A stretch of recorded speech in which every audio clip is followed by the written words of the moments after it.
Thank you for coming. Thank you, Shares, and thank us for inviting us to be here today. Obviously, I don't have a fantastic English accent, so if you don't understand me, just raise the hand, and I will try to speak slower. I see some known faces here. May I ask just how many of you actually hold shares of Mirada now? A few of you. Okay. So I hope I will be able to tell you what we do, okay, and to give you enough information to visit our stand if you are interested in that. So, first of all, what do we do? Well, we are a software company. We don't do hardware, we don't sell boxes, we don't sell any of this stuff. We just engineers, programmers, analysts, okay, software company. We have been in this market for about 15 years, doing mainly professional services. About 5 years ago, we decided that we knew enough about what we were doing to invest in our own product and to go to our customers selling licenses instead of professional services. And it has been working quite well so far. Okay? We do software for digital TV platforms. So if you know Sky or you know Virgin Media or you know these guys, these are the kind of customers we have. So you have pay TV at home, then you will have likely one product that is similar to ours. Okay, 75% of the business today in Latin America, because as we grow, as our customers grow, we grow. So obviously emerging markets are very profitable for us, so invest in those.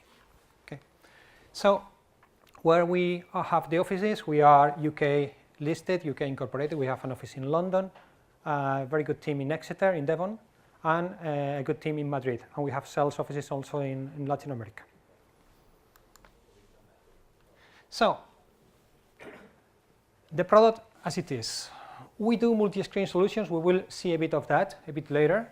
So, the software runs on a box, or the software runs on a tablet, or the software runs on the web, or your smartphone, whatever. We sell these to TV platforms like Sky's in the world, and they pay us licenses for every subscriber. So, if they have a new customer and they are putting our software, they will pay us typically between $3 to $5 per new subscriber. So you win a 5 million subscriber customer, and they will pay you between $15 and $25 million for putting your software on those customers. They don't do that overnight. It usually takes the process 3 to 5 years to replace all the software on all the customers. But anyway, you will see that a good customer for us is actually much larger than our revenues, our yearly revenues. So we grow as our customers grow, and this is very important because they see that you are tied to their success, and they are willing to pay more if you are doing this. They say, if I'm not successful, you are not successful. So this is the kind of look and feel. Obviously, 15 minutes is not enough to show you the product running, but we have a booth just out of the room. Okay, you can check it yourself, test it. It's not under development, it's done, and we have large customers out there, like the Televisa Group in Mexico. So, a small video. I hope the sound works.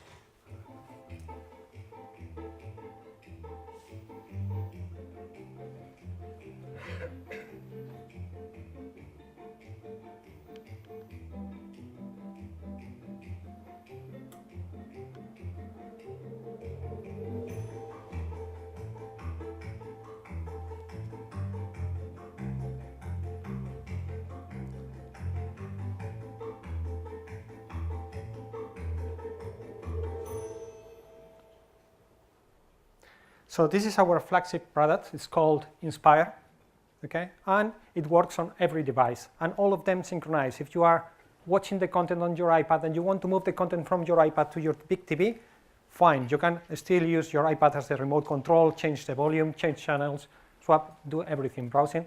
It's fully synchronized. Probably if any of you have a Sky at home and you have heard about the fantastic Sky Q proposition, the new one they have, very similar to what we have. I wouldn't say that this is better or it's worse. Very, very similar. Okay.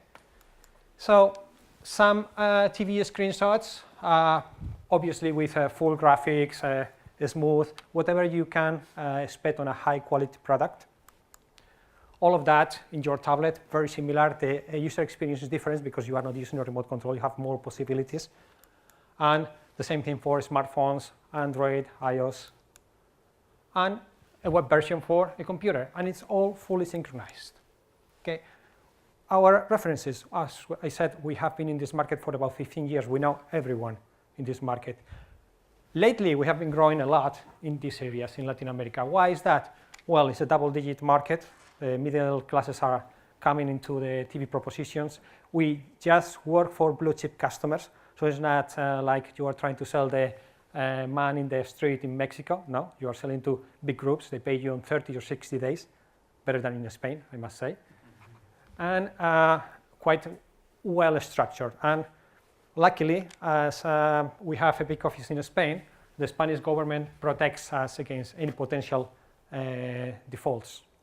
Because of the regulation in Spain, you can get protection for defaults in trading in emerging markets, especially in Latin America. We never use that because we never had a default in Latin America, but it's there, okay? And so far, about 3/4 of the revenues are coming from Latin America. We have been quite successful with our partners working together in those areas, and they are promoting us in other areas. So areas of the world that we are trying to sell things now and that we are having pitches there: Eastern Europe, Southeast Asia, Africa, all of them emerging markets. Africa probably is a long shot, but there is a big population and a big growth there also. So our growth in numbers, this is last year. We end the year in March 15. We disclosed that numbers this year will be ahead of last year, with no problem in that. And, well, it's not a startup, obviously. In terms of compound annual growth rate, we have been growing quite fast, obviously in EBITDA and in revenue over the last years, and this is not including the Televisa effect. Just a few words about the Televisa deal. Well, this is the largest pay TV platform in Mexico. It's about 10 million subscribers. Of that, about half is cable. That is what we address as a market right now, okay? So we signed this deal last year, and we deployed, the previous year, and we deployed in the first of the 5 networks that is in Monterrey, about 500,000 subscribers. That is the smallest of the 5 in February. No problems, no technical glitches, no commercial problem, and actually about 20% ahead of our expectations in terms of the speed of deployment. So when I said that they usually replace the platform in a period between 3 to 5 years, it's closer to 3 years than to 5 years, as it is happening now, okay? In these 2 networks, they are ready for commercial rollout. We disclosed in our last RNS that we would be on time, and we expected this to roll out at the end of the financial year. We are there, no problem with that. So just waiting this to happen, and we are close to the end of the financial year now, so obviously busy. And on these 2 networks, we just got confirmation from the customer that everything goes fine, and we are going to deploy on them as soon as they join the Iris brand. That is basically our technology. So they have about 4 million households on this cable network, more than 5 million set-top boxes. So as I said, between $3 to $5 per box, just on those boxes. Okay? And we also sold them the over-the-top proposition that is nearly $2 per household added to that. So if you look at the figures, just the Televisa deal is somewhere between $25 and $30 million, and the revenue last year were £5.76 million, that's $9 million. Okay, all of this just in license fees going to the bottom line. If we do professional services, that we do, and we have done in excess of $7 million now in professional services for these customers so far, with good margins, it adds on to the figures that I gave you before, and obviously they pay for that. So where will we finish the year, our year? And well, Monterrey probably we will be in the range of 200 to 220, perhaps 1,000 set-top boxes. That is a good number, a good figure. And this is happening, important. We are rolling out on the other 2 networks. The share price is a bit depressed. Probably there are 2 big things, 2 big question marks in the share price right now. The first one is, are the big networks at Televisa going to roll out at the end of the fiscal year? The answer is yes. It's happening, okay? There's nothing different, nothing that I'm announcing today. It's just happening. The second thing is, are these guys one trick pony? We are not. How do I know? I cannot tell you, but we are not. Okay, we are dealing with many pitches, and one of the pitches we will eventually win. So let's see. One thing that the board is completely committed, and the managers that also invested in the placing that we did last year, so we are fully funded. We are going to be free cash flow positive in the year coming. How we know that? Because of the projects we have already, and because of the license fees coming from Televisa. So it's a fact. This is happening. Okay, and we have ongoing negotiations, and not only Latin America, now Europe, and as I said, other potential deals out there. So, a bit of information about our investors. Probably you know some of these names. Hargreaves Hale.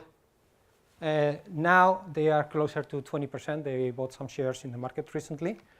We have other names like Amati, WH Ireland, with the board and managers own roughly 5 to 6%. And we have other funds, and Chase Nominees. Basically, this is an individual that used to be a customer and is a large shareholder now. So when a customer of you sells his company and decides to invest in your company, oh, it's a good sign for us. It was very reassuring for us. And well, they are there very stable shareholders, and they all participated in the last placing, as the directors and the managers did. Well, I think I'm spot on my presentation. Probably I have 4 minutes for questions if they let me do that. Sure. Okay. Any questions? Please. Can I ask, has the Televisa contract started to at their end? Have they started to mobilize their set-top boxes, because they're going to need to have inventory to distribute? All the set-top boxes are there now, just waiting for the commercial rollout. Everything is on time. It's fine, just waiting. Okay. With our software actually installed on them. You have what, sorry? The previous version of the software is installed on that. When you go to the household, and it gets the latest upgrade and everything. But yeah, it's all done. So you're as comfortable as you possibly can be that the contracts are going to start delivering in next month? Yes, I am. Thank you. So just to be quite clear, the license is dependent on the consumer wanting the service. It's not packaged with the... No, it's not. It's packaged. It is packaged. It's packaged. So how it works, if you are, say, Televisa, you go with the new boxes to the market. So you have 3 ways to replace those boxes. Every single customer using our technology. Basically, you go with a new box, and it's with our software embedded. You, as a customer, you don't pay anything. It's Televisa paying for that. It's like they give you a laptop with Windows installed. It's all coming. I'm not paying the Windows license apart. Okay, it's all coming. I pay the price. And in the case of all these countries, it's also CDIs. So the final customer is not like here, you need to pay for the box. In Latin America and in Spain and in many countries, you don't need to pay for the box. You basically pay a subscription, that's it. So they come with the box. This is the first way. The second way is you go, another customer comes, so there's a churn. So in terms of the net number of subscribers in the network, is the same, but the new subscribers coming with a new box. It's usually quite high, 10 to 20% usually. That's a big number. Just with the churn, usually you are able to install a number of set-top boxes, a big number. And the third one is when the boxes get broken. Okay, if the box is broken, then you need to replace that with a new box. There's another one that is obviously the platform growth itself. So if a country, like all these countries, is growing at 8%, 10%, 15% a year, every new subscriber with this growth is coming with your technology. Okay, so quite happy, very happy with the contract that we signed. We know that this will not be the last one. We are not concentrated on just one customer, and is being delivered. So I bought some shares recently because I'm really convinced that this is happening. Okay. In the pre-close statement, you said that you expected your revenues and profits to be materially behind market expectations. Yep. And then in the interim results, which came later, you said they expected to meet market expectations. Is that presumably because market expectations have been adjusted, or because you've done better than you expected? They were adjusted, obviously, and this is a bit tricky because they are in the hands of investors. Our broker do not disclose their forecast to the retail investors, and we were talking about that. But we are working on having a forecast public from the company in the next fiscal year to retail investors. I think that they are telling me that I'm done, and we have just 15 minutes. Thank you very much for coming, and remember, we have a booth just outside of this room, and I will be really happy to show you the product working. Okay. Thank you.